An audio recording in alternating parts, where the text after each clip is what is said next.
Hola, ¿qué tal compañeros? Estamos entonces en el tema 1.4, el sistema político mexicano. Vamos a hablar un poco de la estructura del actual sistema político mexicano. No obstante, el mismo sistema político mexicano tiene una historia y una evolución que lo ha llevado a ser lo que hoy conocemos como este SPM, o sea, sistema político mexicano. Entonces, pero eso corresponde al tema 2.1 de la siguiente unidad. Ahorita vamos a ver esta estructura general del sistema político mexicano. Claro que pueden existir o tenerse muchas visiones de cómo comprender el sistema político mexicano, pero una de las muy buenas expresiones para entender y comprender cómo es que funciona y está estructurado el sistema político mexicano actual está por ahí en la página del INE que ahorita les voy a poner y vamos a revisar para comprenderlo, así es que no está muy difícil el tema, es un tema corto.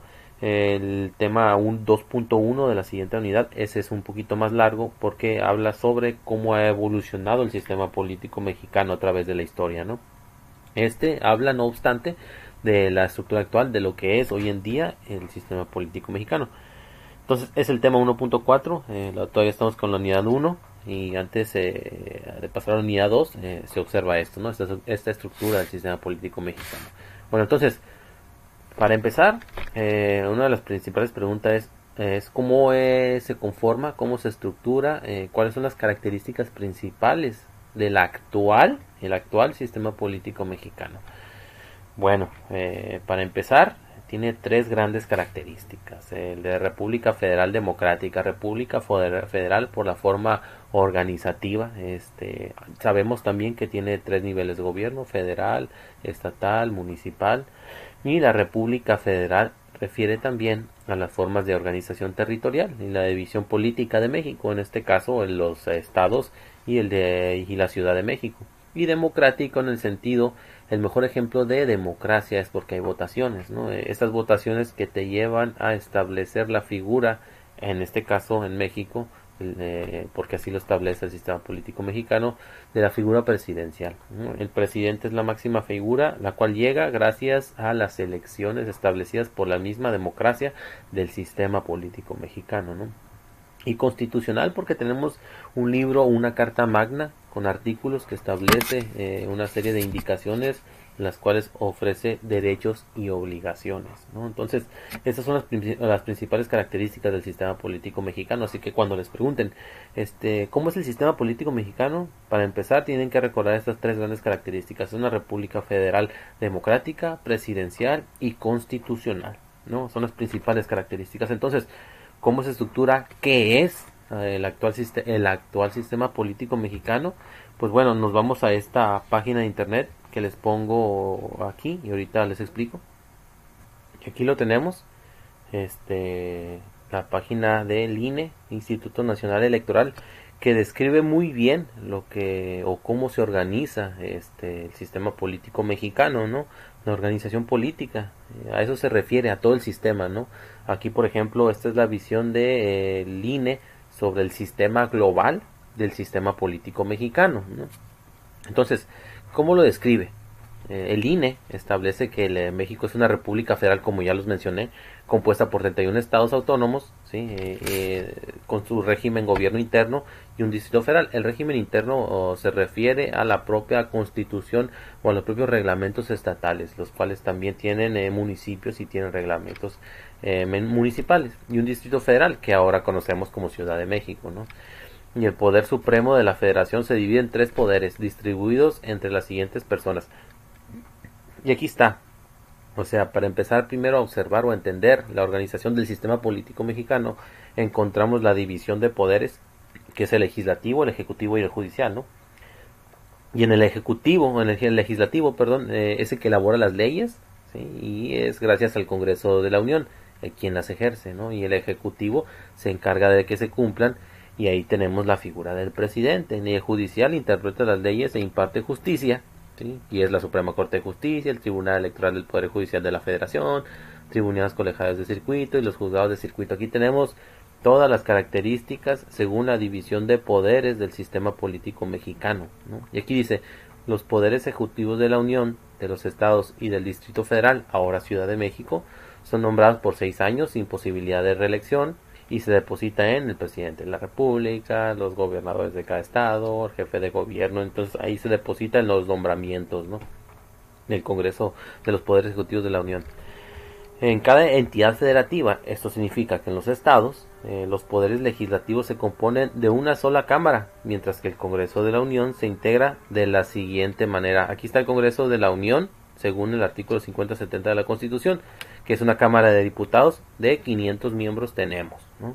300 elegidos por el principio de mayoría relativa, ¿sí?, o sea, la mayoría, y 200 elegidos por el principio de representación proporcional, ¿no?, y se renueva, obviamente, cada 3 años.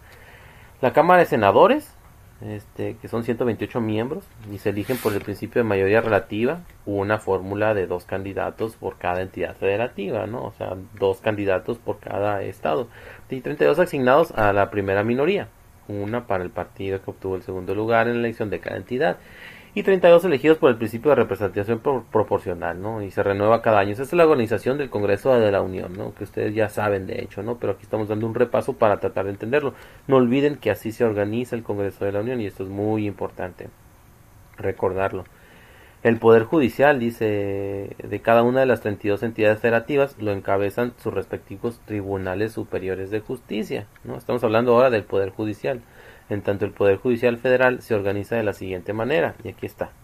El Poder Judicial Federal a nivel nacional, gracias al artículo 94, establece que hay una Suprema Corte de Justicia de la Nación, 11 ministros electos por 15 años, funciona en pleno o en salas, o sea, él trabaja por 15 años, y el Tribunal Electoral del Poder Judicial de la Federación, el Consejo de la Judicatura Federal, encargado obviamente de la observancia y las negligencias o el correcto andar de las elecciones. El Consejo Judicatura Federal, que tiene tribunales colegiados de circuito, unitarios de circuito y juzgados de distrito, se refieren a la materia judicial. ¿Cómo está? Y es una muy buena pregunta también, organizado el sistema electoral mexicano a nivel federal. Muchos se preguntan, entonces, ya sabemos cómo está el ejecutivo, el legislativo, el judicial, pero también un elemento importante son las elecciones, porque es un elemento importante dentro de la democracia, ¿no?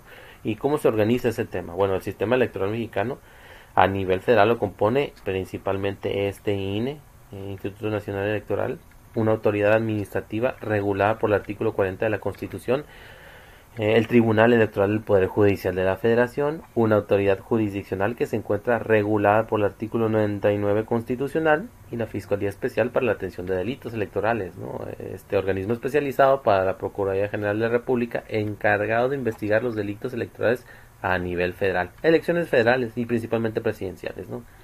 Y aquí te habla obviamente el INE de su estructura, ¿no?, de la importancia. Hay 11 miembros en derecho, voz y voto, llamados consejeros electorales, los consejeros del Poder Legislativo, los representantes de los partidos políticos nacionales con registro, el secretario ejecutivo del INE, etcétera, etcétera, etcétera.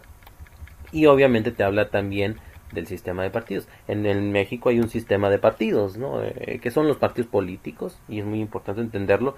Son asociaciones de interés público porque la sociedad expresa de manera pública sus intereses dentro de los partidos políticos, que se conducen de acuerdo a ciertos principios e ideas, ¿no?, con el fin de promover la participación democrática. O sea, supuestamente los partidos políticos promueven nuestra participación. Ese es uno de los fundamentos principales de los partidos políticos, ¿no?, y servir como organizadores ciudadanos para ocupar cargos de elección popular mediante el voto universal, libre, secreto y directo. Lo que estamos hablando es la parte de la democracia, ¿no?, en las votaciones del sistema político mexicano. ¿Cómo obtiene un partido político su reconocimiento legal? Aquí están los requisitos, ¿no? Elaborar sus documentos básicos, declaración de principios, programa de acciones y estatutos, contar con 3,000 afiliados en 20 entidades, etcétera, etcétera. Todos los requisitos para establecer un partido político, ¿no? Y ahorita estamos viendo la noticia de México Libre, creo que está apoyando Calderón, ¿no?, que no le fue registrado o no le fue aceptado su registro, obviamente porque no cumplieron con alguna de estas situaciones que está aquí, ¿no? Y Calderón por ahí protestó porque está en contra de la democracia, etcétera, etcétera, etcétera, ¿no? Es un buen ejemplo, por ejemplo, de estudiar lo que está el partido político que promueve Calderón, para entender a ver si es cierto que se está haciendo democrático, se están o no siguiendo las leyes democráticas dentro de nuestro país, ¿no?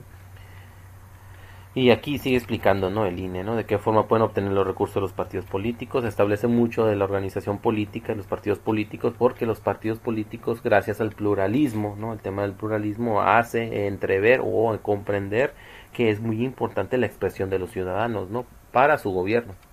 ¿Qué características tiene el financiamiento de los partidos, del financiamiento público para los partidos políticos? Supuestamente es equitativo, el monto es mayor que el origen privado, se compone de 3 tipos de financiamiento, etcétera, etcétera, etcétera.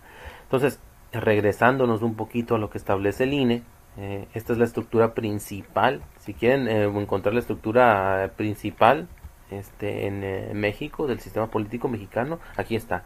Puedes empezar primero entendiendo que el sistema político mexicano tiene división de poderes. Aquí están cada una de sus actividades, ¿sí? Y quién lo ejecuta o lo lleva a cabo, ¿no? Eso es muy importante siempre recordarlo, ¿no? Y la estructura del gobierno, ¿sí? En el Congreso de la Unión.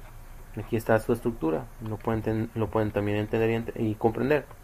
Además de esa estructura, el Poder Judicial, que es muy importante, y aquí está su estructura. Entonces, el INE establece muy claramente la importancia de la organización de las instituciones y la división de poderes dentro del sistema político mexicano, y cómo a su vez también, para hablar del tema democracia, cómo se organizan el sistema de partidos, ¿no?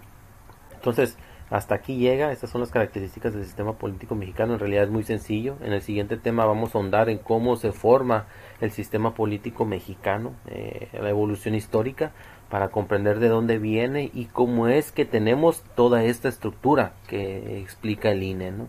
Entonces, hasta aquí la dejamos, compañeros. Ya saben, ahí les voy a dejar las indicaciones de su trabajo. Dudas y preguntas en el foro de dudas, a mi correo o en mensajes. No sé, nos vemos hasta luego.